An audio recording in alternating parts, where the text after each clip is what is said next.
최근에 한 출판사에서 일하는 40대 초반의 두 교인들을 만나 이야기한 적이 있습니다. 두 사람 다 출석하는 교회가 어려움을 겪고 있다고 하는데요. 그 어려움은 담임 목사가 없어서가 아니랍니다. 오히려 담임 목사가 없을 때가 그립다는 말까지 했습니다. 담임 목사의 공백이 있을 때는 교인들이 생존을 위해서인지는 모르겠지만 교회를 위해서 열심히 봉사하고 또한 서로를 잘 돌아보았다는 것입니다. 그런데 담임 목사가 부임해 오고 나서는 교인들이 오히려 어려움을 겪는다는 것입니다. 한편으로는 담임 목사와 잘 안 맞아서 교회를 떠나는 교인들도 생깁니다. 다른 한편으로는 이제 목사가 왔으니까 이제는 우리가 교회 일에 크게 신경 쓰지 않아도 되겠다 라고 교인들이 생각을 한다는 것입니다. 담임 목사가 있으니까 교인들이 수동적이 되더라. 담임 목사가 없을 때, 목사의 공백이 있을 때 오히려 교인들은 더 활동적이 되고 적극적이 되더라. 이것을 어떻게 생각해야 될지 모르겠다라는 것입니다. 그렇다면 목사는 교회에서 필요 없는 존재입니까? 어떻게 보면 목사는 자신이 필요가 없는 존재가 되는 것이 그 존재의 목적이라고 말할 수도 있습니다. 저는 종종 이런 생각을 하는데요. 목사는 자기가 필요 없어도 되는 존재가 되도록 일을 해야 된다. 이렇게 생각을 해봅니다. 그런데 오늘 성경 말씀을 보면 교회의 목사가 꼭 필요하다고 말씀하고 있습니다. 물론 사도에 관한 이야기이지만 그것을 좀 좁혀보자면 목사에게 만약 적용을 해본다면 교회에는 목사가 꼭 필요하다 말씀하고 있습니다. 교회가 하나님의 집이 되기 위해 교회에는 목사가 꼭 필요하다라는 주제로 말씀을 전하려고 합니다. 첫째로 목사는 하나님의 동력자라고 말씀하고 있습니다. 둘째로 목사로 인해서 교회가 세워진다라고 말씀하고 있습니다. 셋째로는 목사의 말씀, 목사 개인의 말이 아니죠.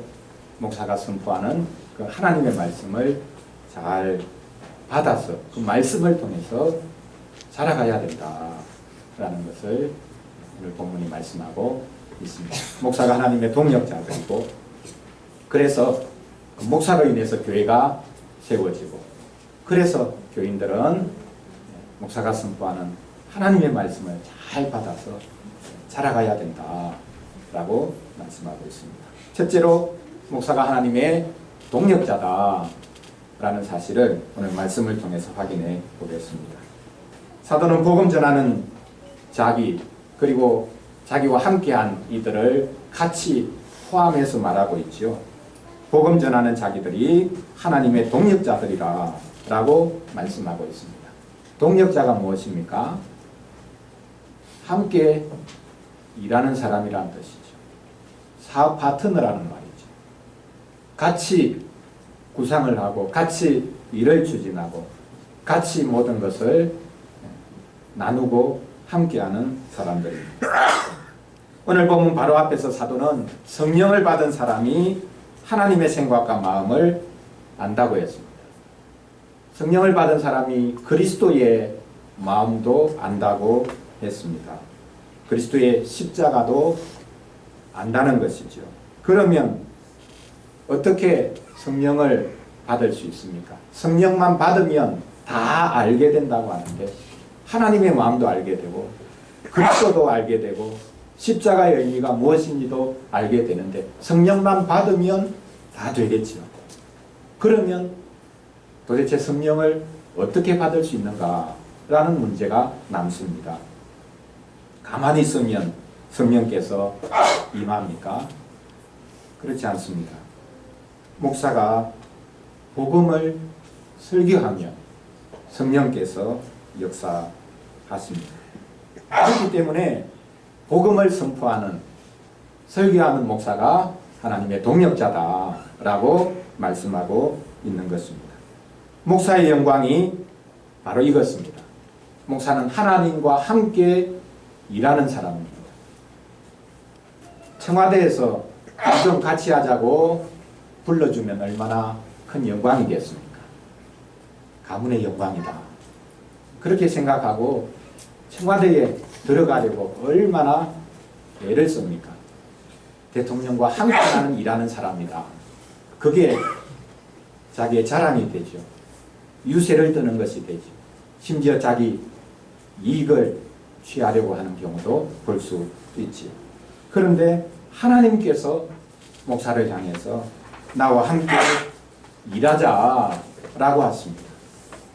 아니, 나를 대신해서 좀 일해달라라고 말씀을 하십니다.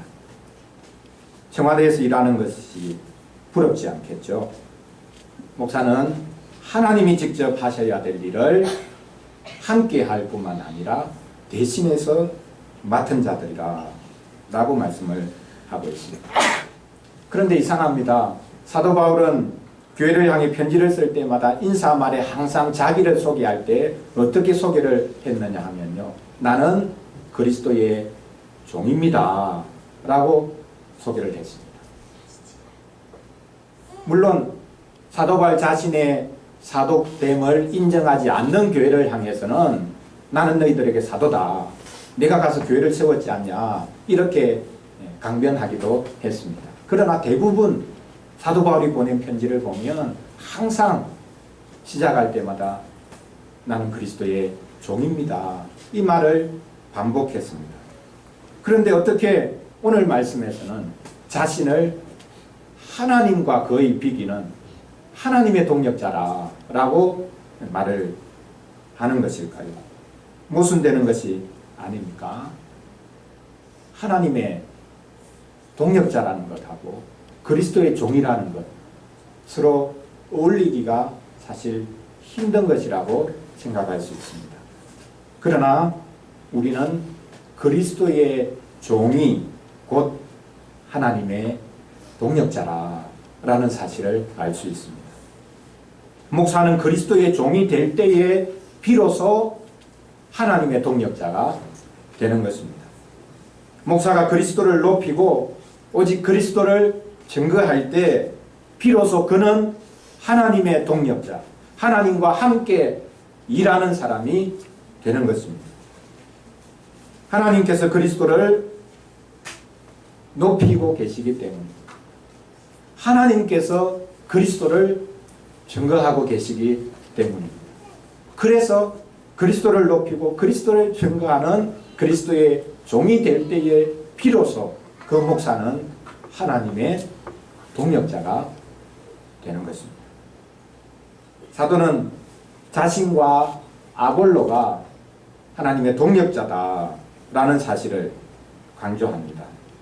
좀 더 생생하게 표현하기 위해서 바울은 그리고 아볼로까지 겸하여서 우리는 심는 사람과 물 주는 사람이었다라고 말하고 있죠.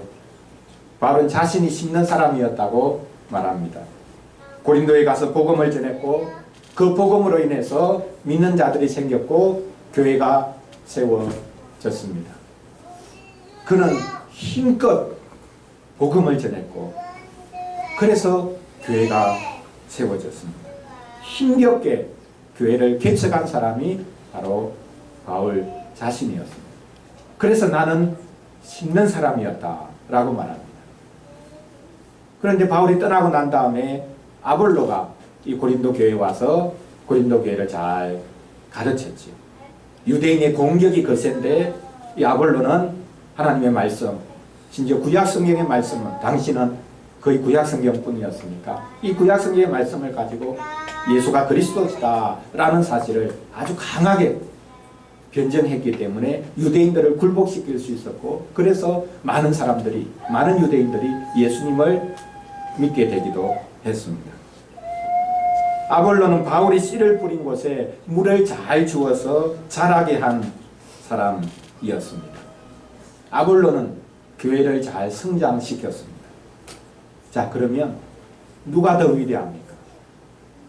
교회를 개척해서 세운 바울이 위대합니까? 그렇지 않으면 개척해서 세운 그 교회를 잘 성장시킨 아볼로가 더 위대합니까? 똑같죠.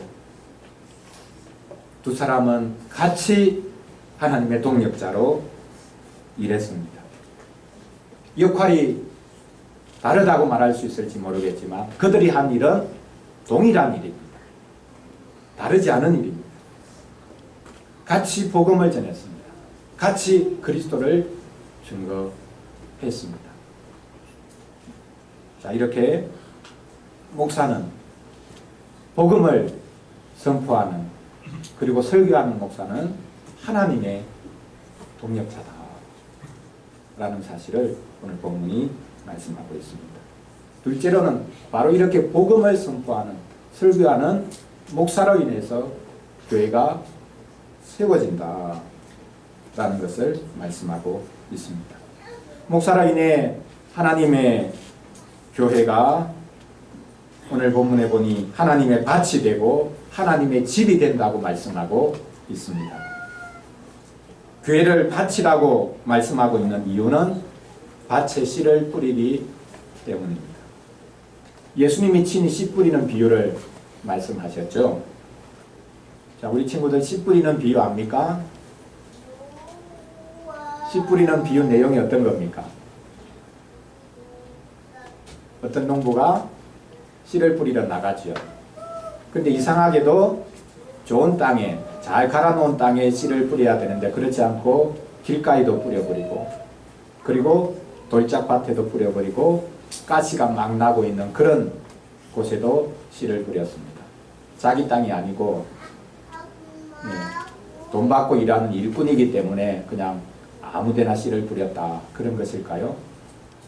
그럼 전단지 뿌리는 분들 혹시 보셨습니까? 한 뭉치를 받아놓고 일당 받았는데 이걸 다 뿌려야 됩니다. 너무너무 힘드니까 사람들에게 나누어주다가 보지 않을 때는 구석에 그냥 뭉텅이로 그냥 툭 던져놓는 경우도 있죠. 지금 씨 뿌리는 사람이 과연 그렇게 하고 있는 것입니까? 팔레스티니에서는요, 우리와 달리 씨를 뿌려놓고 그 다음에 그 곳을 갈아 뒤엎어서 농사를 짓는 그런 경우가 많았다고 합니다. 그러니까 이 씨 뿌리는 사람이 아무데나 그냥 막 씨를 뿌린 것이 아니죠. 예수님이 이렇게 씨 뿌리는 비유를 비유 중에 비유라 그렇게 말씀하셨습니다.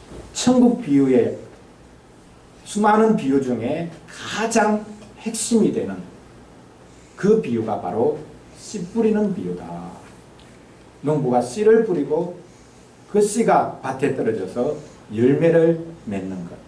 하나님의 말씀이 뿌려지고 그 말씀이 자라서 열매 맺는 것.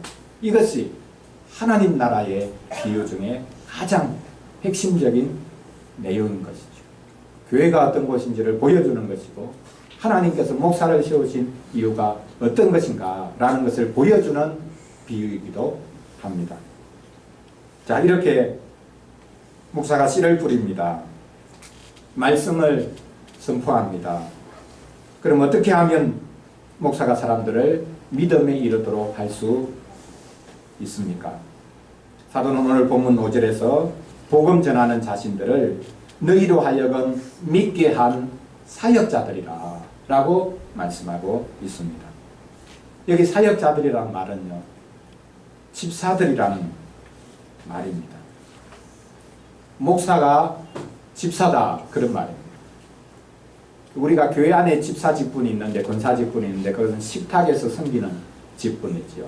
그런데 또 다르게 여기 사역자들이라고 하는 이 단어, 이거는 뭐 집사라고 또 다른 의미에서 번역할 수 있는데요. 이 집사라는 말은 오늘날에도 종종 쓰입니다. 청와대 집사, 청와대 곳간을, 재정을 다 담당하고 있는 사람을 집사라고 부르지 않습니다. 여기 집사라는 말, 사역자들이라는 말은 창고 열쇠를 쥐고 있는 사람이라는 뜻입니다. 주인이 맡기죠. 열쇠를 맡깁니다.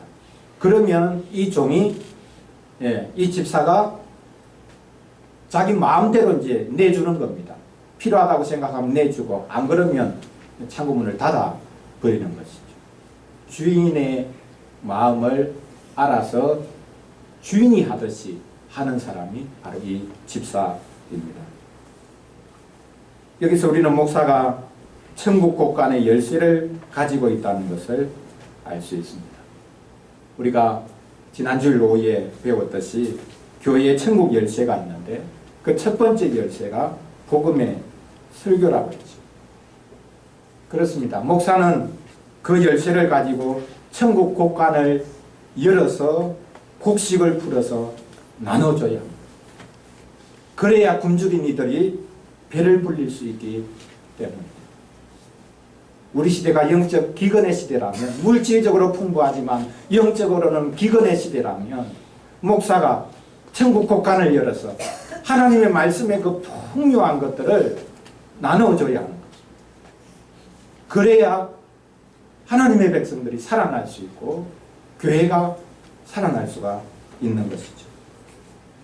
사도는 목사를 이렇게 집사라고 부릅니다. 복음의 키를 쥐고 있기 때문에 교인들을 믿게 했다고 말씀하고 있습니다. 맞습니까? 우리가 믿게 했다. 우리가 너희를 믿게 하지 않았냐. 그래서 우리는 하나님의 동역자들이고 하나님의 사역자들이고 하나님의 집사다라고 말하고 있습니다. 맞습니까? 믿게 하시는 분은 하나님 아닙니까? 목사가 사람들을 어떻게 믿게 할 수가 있습니까? 말재주로 믿게 할 수 있습니까? 여러분, 목사도 말을 잘해야 합니다. 말을 잘해야 교인들을 설득할 수 있고 교회를 성장시킬 수 있는 것이죠. 그러나 정말 믿게 할 수 있는 것이 사람의 말재주로 되는 것인가? 그렇지 않지 않습니까? 근데 왜 사도는 우리가 믿게 했다라고 말을 하고 있습니까? 목사가 사람들을 믿게 할 수 있는 것은 하나님의 말씀을 전할 때이죠.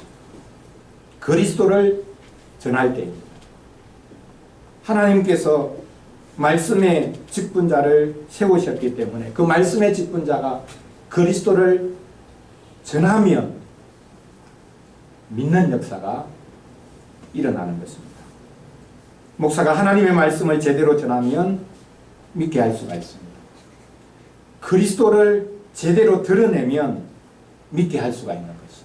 자신의 능력으로 믿게 하는 것이 아닙니다.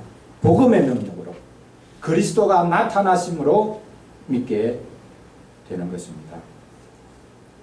그래서 자신을 하나님의 동역자로, 하나님의 사역자로, 하나님의 집사로 계속해서 말했던 사도가 7절 말씀에 보면 자신은 아무것도 아니라고 말하고 있죠.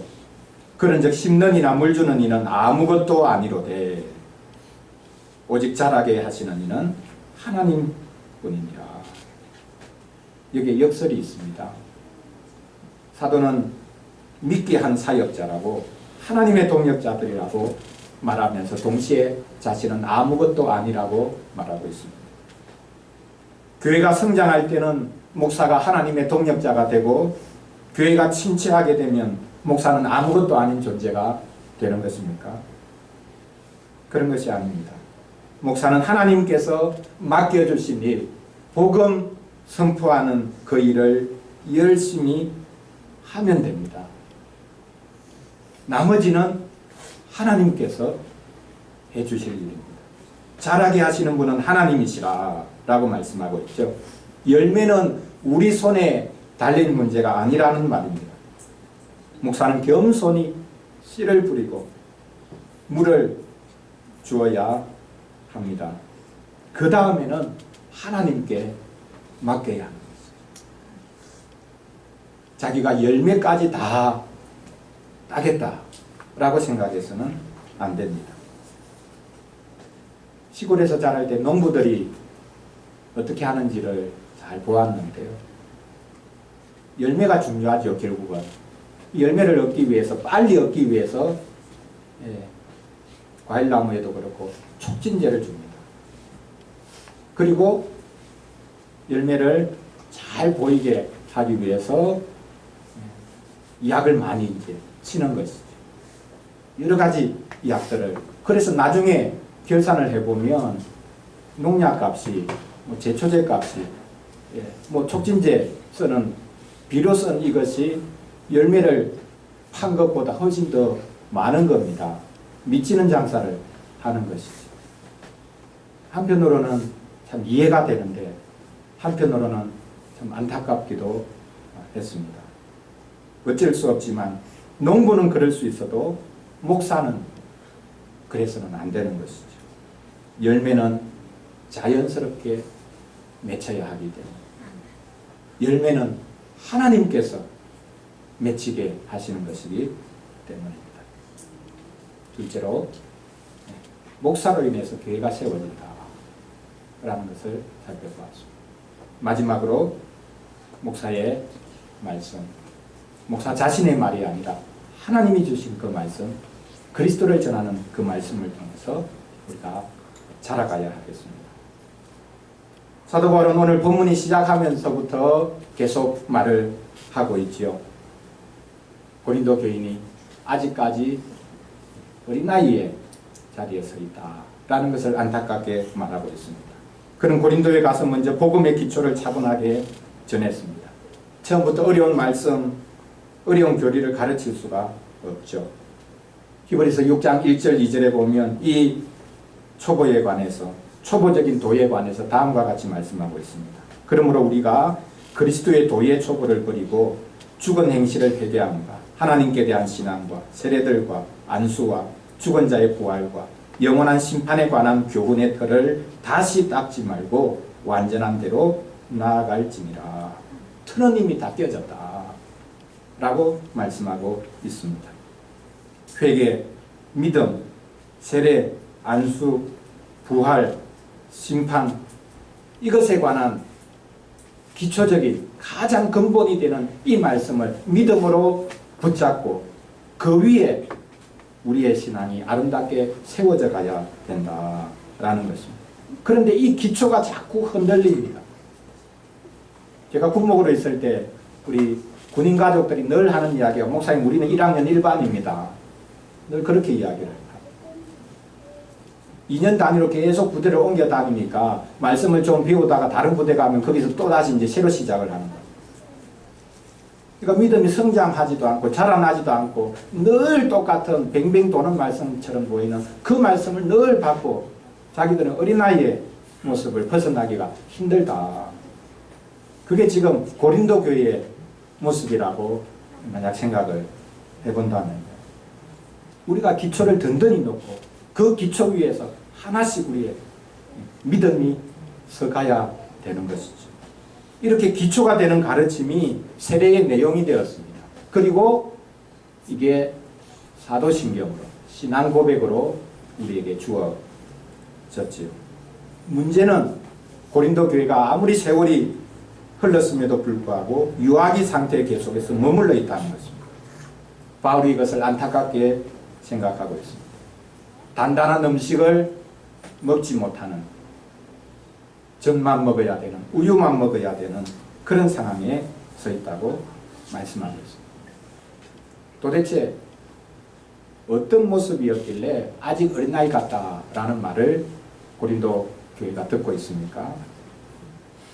고린도전서 시작하면서부터 계속 이야기했죠. 오늘 본문에도 말씀하고 있습니다. 너희들이 시기하고 분쟁하고 있는 것 보니까 신령한 자들이 아니라 육에 속한 자들이라는 것을 보여주지 않냐 라고 말씀하고 있습니다. 왜 시기하고 분쟁합니까? 더 큰 문제는 목사를 이용해서 상대방을 시기하고 상대방과 다투는 것입니다. 나는 바울에게 속했다.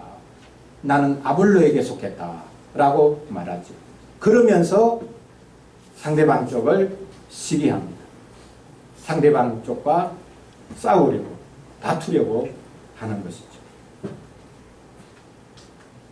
왜 목사를 자기 편으로 삼으려고 합니까? 목사가 자기 편이며 자기가 하는 것이 다 옳은 것이 된다고 생각하기 때문입니다. 목사는 누구의 편입니까? 목사는 누구의 편이 되어야 합니까? 누구의 편도 아니죠. 목사는 하나님 편입니다. 쉽게 말하자면 목사는 공무원입니다. 하나님의 교회를 위해, 공적인 기관을 위해 일하는 하나님의 일꾼, 하나님의 공무원입니다. 공무원을 사사로이 이용해서는 안 되죠. 기업체들이, 어떤 업체들이 공무원들에게 뇌물을 주고 자기 이익을 위해서 행하는 경우가 많지 않습니까? 나의 사적인 이익을 위해 목사를 내 편으로 끌어들여서는 안 되는 것이죠. 목사가 무슨 큰 힘이 있다고 목사를 자기 편으로 끌어들이겠습니까?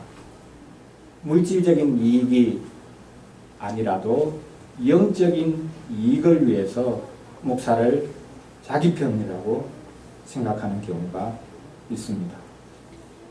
목사와 가까우니까 내가 영적이다. 목사가 나를 인정하고 있으니까 내가 하는 일이 영적인 것이고 옳은 것이다 라고 생각하는 것, 큰 착각이죠. 목사는 하나님의 편이 되어, 아니 하나님의 동력자가 되어 하나님의 말씀을 전하는 자에 불과합니다. 요즘 저의 가장 큰 고민이 무엇인지 아십니까? 목사의 가장 큰 고민이 무엇이겠습니까? 무엇일까요? 교회 성장일까요? 목사의 가장 큰 고민은 뭐니 해도 설교입니다. 과연 나는 하나님의 말씀을 있는 그대로 전하고 있는가? 아니 하나님의 말씀을 있는 그대로 전하더라도 그 말씀이 어떻게 보면 늘 똑같은 이야기 같지만 그 말씀이, 그 설교가 풍성해지고 깊어지고 있는가? 그게 목사의 고민입니다. 오늘 본도교회를 향한 사도 바울의 답답함처럼 단단한 음식을 제공해서 성도들의 사고가 성숙하고 마음이 풍성해지고 넓어져야 하는데 어린아이와 같은 하나님의 말씀에 초보만 늘 가르쳐서 성도들에게 전만 제공하고 있는 것이 아닌가 이런 생각을 할 때가 많습니다. 온생명교회 강단에서 우리의 심령을 촉촉히 적시는 이슬과 같은 그런 잔잔한 말씀이 늘 선포되기를 기도해 주시기를 바랍니다. 또한 온생명교회 강단에서 우리의 심령과 영혼 전체를 뒤흔들어 놓는 천둥과 벼락과 같은 말씀이 선포되기를 또한 기도해 주시기를 바랍니다. 두 가지는 모순되지 않습니다. 역설적인 것이죠. 이슬과 담비와 같이 우리의 심령을 잔잔하게 적셔 주셔서 그 은혜의 풍성함을 누리게 해주시는 그 말씀. 그리고 어떤 경우에는 천둥과 벼락이 치듯이 우리의 잠자는 영혼을 화들짝 놀라게 깨어 일으키는 말씀. 그런 말씀이 선포된다면 얼마나 좋겠습니까? 어떻게 이것이 가능하겠습니까?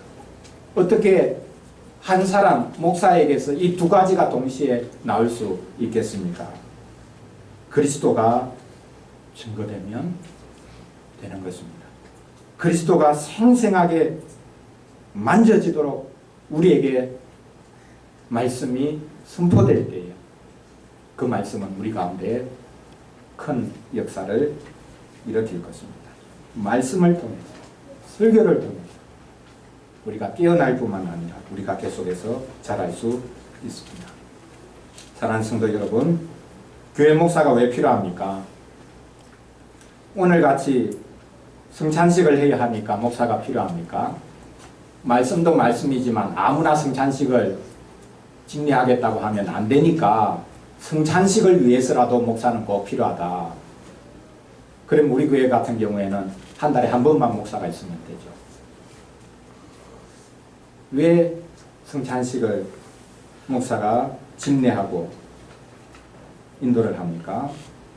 이 성찬식이 곧 그리스도를 보여주는 것이죠. 설교와 다르지 않습니다.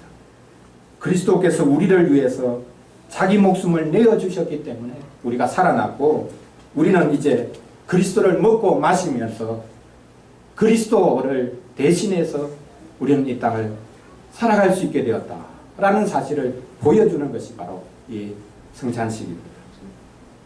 성찬식은 설교의 연장이고요.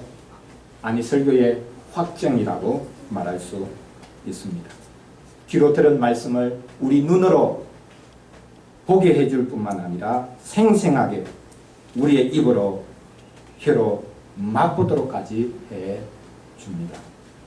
우리는 목사가 하는 설교를 통해 하나님의 말씀을 들을 수 있고 목사가 집례하는 성찬식을 통해 그리스도를 먹고 마실 수가 있습니다. 그래서 어린이를 위한 질문 3번 문장인데요. 목사의 무엇과 무엇으로 통해서 우리가 자라난다. 이렇게 말할 수 있습니까? 목사의 설교, 그리고 목사가 집례하는 성례, 말씀과 성례로 우리는 자라납니다. 말씀과 성례로 태어나죠. 그리고 말씀과 성례로 계속해서 우리는 자라납니다. 그리스도의 장성한 분량에 이르도록 자라납니다. 그렇다면 목사가 없이는 우리가 살아날 수가 없죠. 살아갈 수가 없습니다. 목사 개인의 능력 때문이 아니라 목사에게 주신 그 말씀 때문에 말씀과 성례가 없이는 우리가 살아날 수도 없고 이 세상을 하나님의 백성으로 살아갈 수가 없다라는 사실을 기억하고 오늘 복된 성찬식에 큰 감사함으로 참여할 수 있기를 바랍니다. 우리 같이 찬송하겠습니다. 찬송 228장